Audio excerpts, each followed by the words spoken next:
Episode की starting में हम देखते हैं कि सोयोन कैसे चामनी को सबसे बचा के वहाँ से ले जाता है, जिससे सभी स्टूडेंट्स को लगता है कि मे भी दोनों डेट कर रहे हैं, जिससे जीयोन तो और भी ज्यादा गुस्सा होती है। बाहर चामनी सोयोन पे गुस्सा करती है कि वो उसे इस तरह क्यों ले आया। तो सोयोन उसे कहता है कि अभी तुम्हारे लिए यही बेस्ट रहेगा कि तुम किसी से भी लड़ाई ना करो। जिसपे चामनी कहती है कि अगर मेरी जगह तुम होते और बिना किसी रीजन से तुम्हें मारा गया होता तो तुम भी यही करते। जिस पर सोयोन कहता है कि अगर मैं तुम्हारी सिचुएशन में होता तो मैं यही करता। मैंने तुमसे कहा है कि तुम जहाँ से आई हो तुम वहीं चली जाओ, क्योंकि अगर तुम यहाँ पे रहोगी तो ये तो बस अभी शुरुआत है, तुम्हारे लिए इससे भी ज्यादा बुरी चीजें हो सकती हैं। जिससे चामनी बहुत ही ज्यादा कंफ्यूज होती है। जब नेक्स्ट सीन में जब वो बैठी हुई थी तभी उसके पास देयोन आती है, जैसे सॉरी कहती है और कहती है कि मुझे पता नहीं था कि तुमने मुझे वो फोटोज नहीं भेजे बल्कि किसी और ने भेजे हैं। जिसपे चामनी कहती है कि मेरे फोन में से तो वो फोटोज डिलीट है, ऐसा कोई चैट ही नहीं है कि मैंने तुम्हें फोटो भेजे हैं, फिर तुम्हारे पास फोटो कैसे आए। जिसपे देयोन कहती है कि मे बी जिसने भी फोटोज भेजे हैं उसने डिलीट कर दिए होंगे। जिससे चांदनी अपने फोन को ऑन करती है और समझ जाती है कि जिस भी पर्सन ने उसका फोन यूज किया था वो उसी ने उसे बेहोश किया था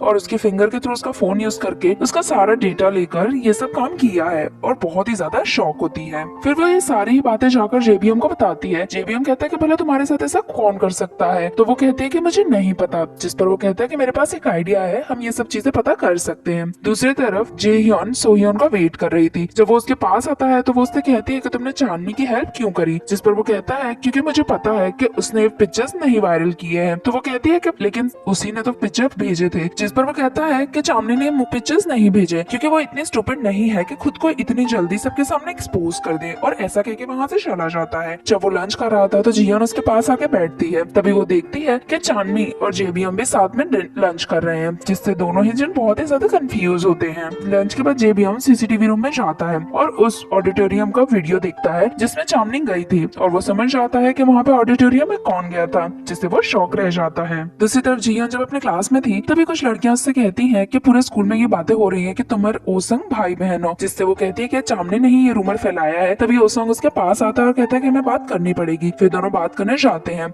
जहाँ पर ओसंग कहता है कि ऐसा कैसे हो सकता है। तो वो कहती है कि जरूर चांदनी ने ये रूमर फैलाया था क्योंकि उसने ही तो हम दोनों को एक ही घर में रहते हुए देखा था, उसे तो मैं छोड़ूंगी नहीं। जिस पर ओसंग कहता है कि तुम कुछ भी नहीं करोगी, उसे मैं हैंडल करूंगा, समझ गई। जिस पर वो कहती है कि तुम मुझे कुछ नहीं बताओगे, मेरा जो मन होगा मैं वो ही करूंगी। फिर ओसंग वहाँ से चला जाता है। जब चांदनी शूटिंग एरिया में थी तभी वहाँ पे जेबीएम आता है, जिसे देखकर चांदनी उससे पूछती है क्या तुम्हें पता चला कि मेरे पीछे पीछे वहाँ कौन आया था। जिस पर जेबीएम कहता है कि कोई भी फुटेज मिली ही नहीं है, मुझे नहीं पता कि कौन तुम्हारे पीछे आया था। जिससे चांदनी अपसेट होती है। लेकिन यहाँ हम समझ जाते हैं कि वो पर्सन जो भी है जेबीएम उसे बचाने की कोशिश कर रहा है। वहीं दूसरी तरफ हम देखते हैं कि ओसंग अपने फादर से मिलने जाता है जो कि हेड ऑफ पुलिस होते हैं, जहाँ पे ओसंग उन्हें बताता है कि चांदनी नाम की एक लड़की जेह्योन को बहुत ही ज्यादा परेशान कर रही है। उसने उसके फेक न्यूड पिक्चर पूरे स्कूल में ही फैला दिए हैं और आपको उसे हैंडल करना ही पड़ेगा। साथ ही वो उसे बताता है कि वो इलीगली डॉम में रहती है, अगर आप चाहो तो उसे वहाँ से निकलवा सकते हो। जिस पर वो अग्री हो जाते हैं। दूसरी तरफ हम चांदनी को देखते हैं जिसे जियोन का मैसेज आया था जो उसे मिलने बुलाती है। जब वो जियोन के पास पहुँचती है तब वो देखती है कि जियोन के पास और भी ज्यादा लड़की बैठी हुई है। दरअसल जियोन ने उन्हें इसलिए ही बुलाया था ताकि वो लड़कियां चांदनी को मार सके। फिर वो आती हैं और चांदनी को मारना शुरू कर देती हैं। चांदनी खुद को प्रोटेक्ट करने का ट्राई करती है लेकिन नहीं कर पाती है,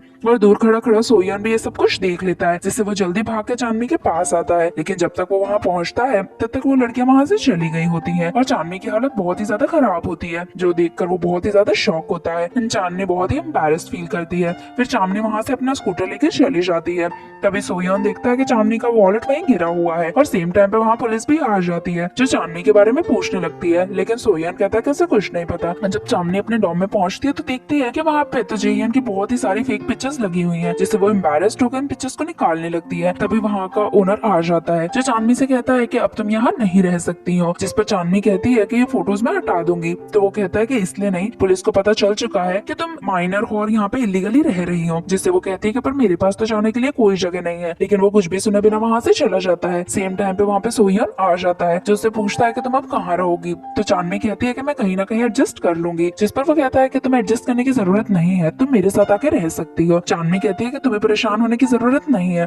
जिस पर वो कहता है कि इसमें परेशानी वाली कोई बात नहीं है क्योंकि तुम्हारे पास अभी अकोमोडेशन का कोई भी जगह नहीं है, इसलिए तुम मेरे घर आ जाओ। जिस पर वो भी अग्री होती है। लेकिन वो थोड़ा एम्बैरेस्डली साइड में देखता है। पता चलता है कि जियोन का एक और फोटो वहाँ पे लगा हुआ है जो हटाने में वो चांदनी की हेल्प करता है। दोनों फिर वहाँ से चले जाते हैं। नेक्स्ट सीन में दोनों सोह्योन के घर पहुँचते हैं जो कि काफी छोटा सा रूम था, और वहीं पर सोह्योन उसे रहने को कहता है। जब वो चांदनी को सोने को कहता है तो वो कहती है कि मुझे भूख लगी है, जिसके बाद दोनों डिनर करने के लिए जाते हैं। यहाँ हम देखते हैं कि सोयन जिम में सो रहा है, जिस पर चांदनी उसे कहती है कि तुम अपने रूम में सो सकते हो, मैं यहाँ सो जाऊंगी, लेकिन वो मना कर देता है। साथ ही वो उससे कुछ मेडिसिन देता है, जिससे वो उससे थैंक यू कहती है। फिर वो अपने रूम में जाके वो मेडिसिन एंड कूलिंग पैड लगाती है, जहाँ हम क्लियरली देख रहे थे कि चांदनी की हालत बहुत ही ज्यादा खराब थी। वहीं दूसरी तरफ हम देखते हैं कि ओसंग को पता चल चुका है कि चांदनी और वॉन्सियोक भाई बहन है, जिससे वो बहुत ही ज्यादा शॉक होता है। नेक्स्ट मॉर्निंग हम देखते हैं कि चांदनी स्कूल जाने के लिए रेडी है, तभी वहाँ पे क्यूट सी कैट को वो खिला रही थी। सोयन आके बताता है कि इस कैट का नाम थॉर है, जिससे वो बहुत ही इम्प्रेस होती है और कहती है कि तुम्हें कैट्स बहुत ज्यादा पसंद है ना, जिस पर वो हाँ करता है। फिर वो उसे स्कूल चलने को कहता है, लेकिन चांदनी कहती है कि मैंने हम दोनों के लिए ब्रेकफास्ट बनाया हुआ है, तुम्हें थैंक यू कहने के लिए।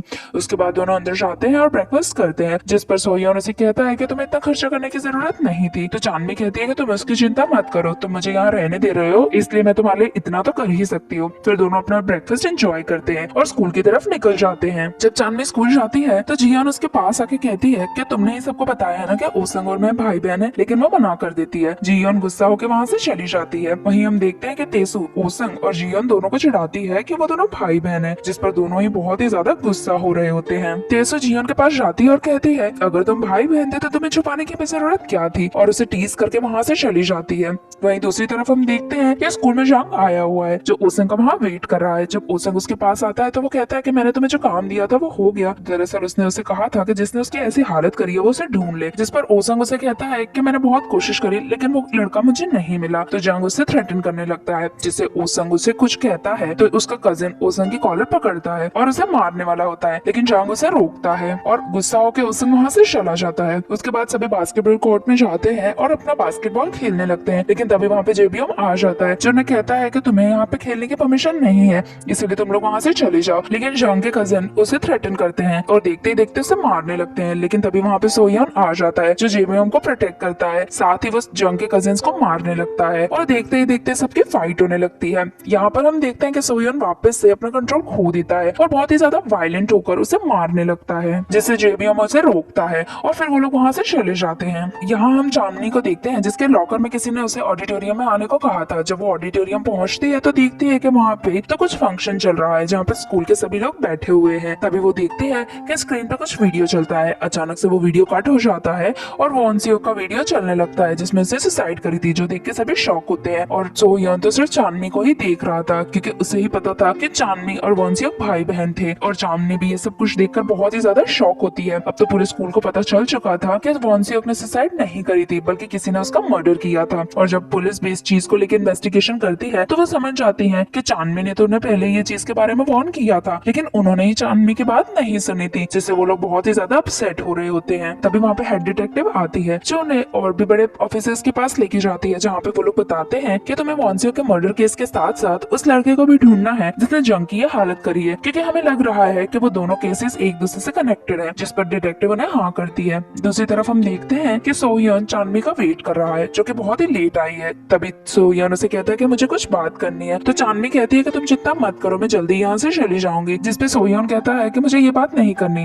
मुझे बस ये जानना है कि तुम ठीक तो हो। जिसपे चांदनी हाँ करती है। फिर वो कहता है कि जो तुमने आज देखा उससे तुम बहुत ही शॉक हो ना, तो वो कहती है कि शॉक तो सभी होंगे। जिस पर सोयन कहता है कि लेकिन वो तुम्हारा भाई था, तो वो हाँ करती है और अपसेट होकर वहाँ से चली जाती है। दूसरी तरफ हम ओसंग को देखते हैं, जो अकेले बैठ के जेबीएम का वेट कर रहा था। तभी जेबीएम वहाँ आता है, जहाँ पर वो उसे पूछता है कि तुम ये सब कुछ क्या कर रहे हो, जिससे ओसंग कंफ्यूज होता है। तो जेबीएम उसे कहता है कि मुझे पता है कि उस दिन चांदनी के पीछे पीछे ऑडिटोरियम में तुम ही गए थे, क्योंकि सीसीटीवी कैमरा में मैंने तुम्हें जाते हुए देख लिया था। जिससे ओसंग पूछता है कि तुम्हारे पास इसका क्या प्रूफ है। तो वो कहता है कि जो शूज तुमने पहने हुए हैं वो लिमिटेड एडिशन है और वो मैंने ही तुम्हें गिफ्ट में दिए थे, वो कोरिया में किसी के भी पास अवेलेबल नहीं है। और उसे कहता है कि भला तुमने चांदनी की हालत क्यों करी। जिस पर वो कहता है कि चांदनी को तुम जैसे समझ रहे हो वैसी नहीं है, वो दरअसल वॉन्सियो की ट्विन सिस्टर है। ये सुनकर जेबीएम भी बहुत ही शॉक रह जाता है, क्योंकि उसे कोई भी आइडिया नहीं था कि वॉन्सियो की कोई सिस्टर भी है। वहीं दूसरी तरफ हम तेसो को देखते हैं, जो कहीं जा रही थी। तभी उसके सामने जियोन आ जाती है, साथ ही जियोन की कुछ फ्रेंड्स भी आती हैं, जो तेसो को साइड में लेके जाती हैं और उसे बहुत ही ज्यादा मारती हैं। और जियोन साइड में खड़ी खड़ी ये सब चीजें एंजॉय कर रही होती है। नेक्स्ट डे जब जेबीएम स्कूल आता है तो वो देखता है कि पेड़ पर वैसे ही शूज टंगे हुए हैं जैसे उसे ओसंग को दिए थे। तभी वहाँ पे ओसंग आ जाता है और कहता है कि कौन ऐसा इंसान होगा जिसने अपने शूज वहाँ टांगे हैं। दरअसल वो उसे ये साबित करना चाह रहा था कि शूज एक जैसे होने से कुछ नहीं होता है और शूज तो फोर्ज किए जा सकते हैं, जिससे जेबीएम बहुत ही ज्यादा कंफ्यूज होता है। दूसरी तरफ हम चांदनी को देखते हैं, जिसके लॉकर में किसी ने नोट रखा था कि वो उसे वापस से आज ऑडिटोरियम में मिलने के लिए आए। वहीं हम देखते हैं कि स्कूल में डिटेक्टिव्स पहुंच गए हैं, जिन्हें पता चलता है कि स्क्रीन पर ये वीडियो सिर्फ वही लोग प्ले कर सकते हैं और जिनके पास स्कूल का वाईफाई का पासवर्ड हो, जिससे वो समझ जाते हैं कि ये जरूर कोई स्टूडेंट ही है जिसने ये वीडियो को अपलोड किया था। नेक्स्ट सीन में हम देखते हैं कि जब तेसो क्लास में आती है तो उसका हाथ टूटा हुआ था। ये देखकर ओसंग बहुत ही हंसता है, जो चीज जेबीएम भी नोटिस करता है और अपसेट होता है। यहाँ चांदनी जब अपनी क्लास में थी तो वो बार बार उसी नोट के बारे में सोच रही थी। तभी उसका काउंसलिंग का पीरियड आता है, जहाँ पर डिटेक्टिव बैठ के उसका वेट कर रहे थे, लेकिन वो उनके पास जाने की जगह ऑडिटोरियम में चली जाती है और उस पर्सन का वेट करती है जिसने उसे मिलने के लिए बुलाया था। लेकिन जब वो मुड़ती है तो वहाँ पे जेबीएम खड़ा था, जिससे वो बहुत ही ज्यादा शॉक हो जाती है और इसके साथ ही एपिसोड यहीं पे खत्म हो जाता है। नेक्स्ट पार्ट देखने के लिए चैनल को सब्सक्राइब जरूर करें और वीडियो पसंद आई है तो लाइक भी करें। मिलते हैं नेक्स्ट एपिसोड में।